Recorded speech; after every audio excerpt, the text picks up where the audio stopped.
Hey guys, what is up? It is Jim here, and today I have a new gun for you guys, and this time it is actually a shotgun, which is a gun that I haven't made in like forever. So, anyways, this is the Lego SPAS-12 from Rainbow Six Siege. So, I don't really know too much about the shotgun in the game. I haven't really used the operator much since I don't have access to her, and yeah. All I know is that it's a really cool looking gun.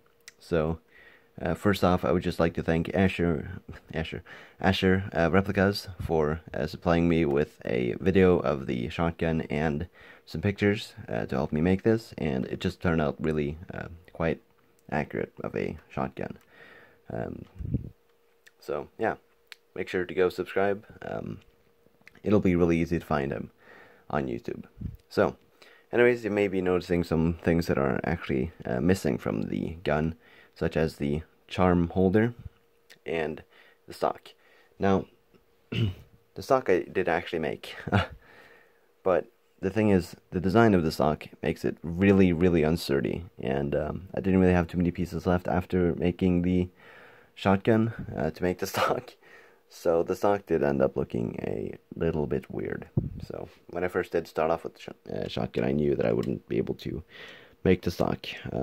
But I do have an attachment mech that would have worked if the stock weren't to be so unsturdy, and it would work like this. So there would be like a piece right there that would hold it.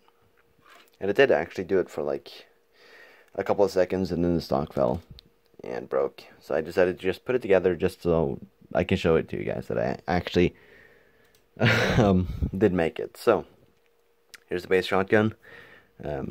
Here's the grip, which is really pretty comfortable. Doesn't look insanely accurate because I didn't have 1x2 pieces of these.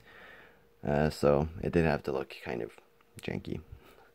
The back is sloped, and so is the top, just to give it a more sleek look. We have the trigger, which I did have to use the Technic piece just because the trigger had to be quite close to the grip. We have the trigger guard piece right here, which does have the fire sector on the other side. And as you guys may know, the SPAS-12 is a sports shotgun, so maybe you would want to participate where you would have to have pump action on, which would be in the rear, or semi-automatic, which would be on the front there. So you could shoot it semi-automatic and relying on the charging handle.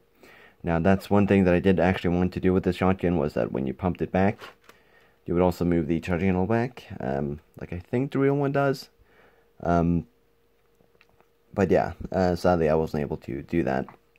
One, because there has to be a rubber band on this, so that would be kind of weird when you were then pumping it back. It would be really hard, and then you would all of a sudden just, and then you would be forced to pump it forwards. It would be kind of weird.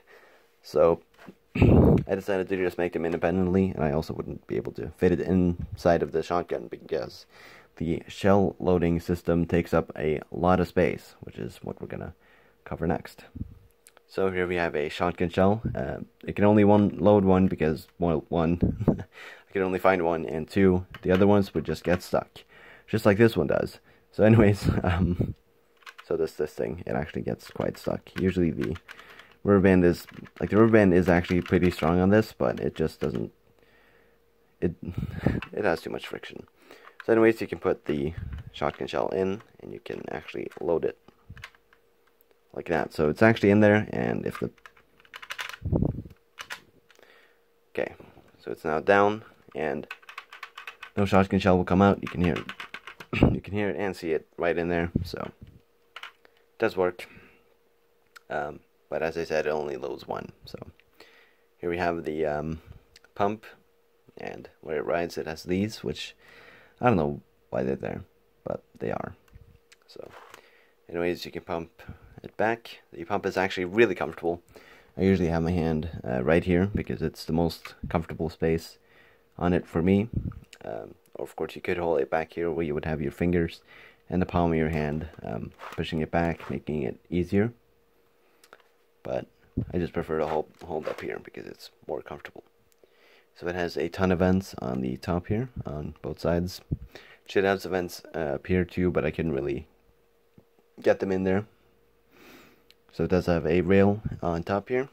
It has the loading tube, but of course on here it's not really one. I could have definitely made it a bit better looking, but yeah, the barrel doesn't really look too much better either. There's the front sight, and both of the sights are actually supposed to have green, what do you call it, fiber optic sights, but I could only find 2 red 1x1s, and yeah. That's what the iron sights look like. They're pretty close to what they should be, at least I think. So, yeah, I think that's actually pretty much it for this gun. There's not really a lot exciting stuff to talk about on this gun because it's not really too special. It's just a standard pump action shotgun that has the fire selection. So, yeah. Anyways, that is pretty much it, so make sure to let me know what you thought about it down in the comments. Make sure to leave a like so that I know that you guys like shotguns. And next up, I'll actually be making 2 shotguns. So the next one will probably be a more customized one, if you will. And the other one will actually be a M1014 because I really feel like I need to remake that shotgun. And what better way to do it when we have the system of the flap. So, yeah, anyways, thank you guys so much for watching, and I'll see you guys. Goodbye.